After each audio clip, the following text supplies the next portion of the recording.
Magandang gabi po sa inyong lahat. Ay po si Narciso Nuestro, ang manlalakbay vlogger, faith and healer. Mga minamahal, sabi nga, topic ko po natin ngayon si pagsubok. Lahat ng tayo ay sinusubok, lahat ng tao, mga minamahal. Ang mahalaga, mga minamahal, sa tao, kapag ating ginawa ang pagsubok po sa atin, huwag po tayong tumakbo sa ibang bansa o magtago. Anti pong harapin ang ating pagsubok na inaatang sa atin ng ating mahal pa Jesus. Huwag po tayo maging duwag. Tayo po'y humarap, mga minamahal. At aminin natin ang ating mga ginawang kasalanan. Sapagkat po ito'y ating ginawa, mga minamahal. At marami ang taong nakasaksi, mga minamahal, ng ating ginawa. Ito ba o tama o mali, mga minamahal?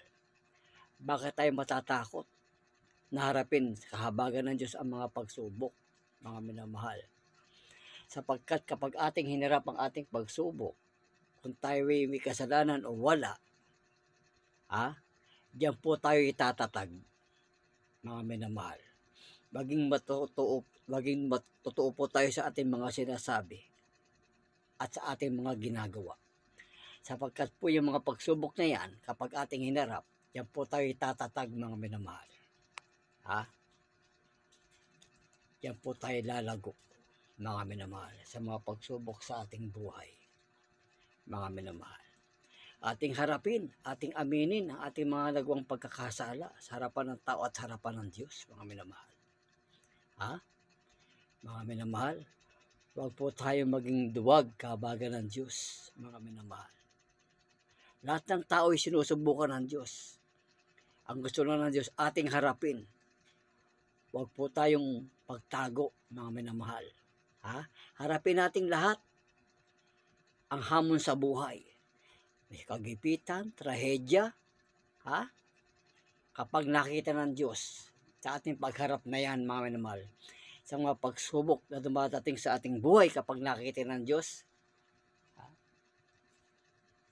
ibabalik po yan ng ating mahal pa Jesus na higit pa sa maraming beses. At baka tayo pagyamanin ng Diyos. Babalik yan ng Diyos.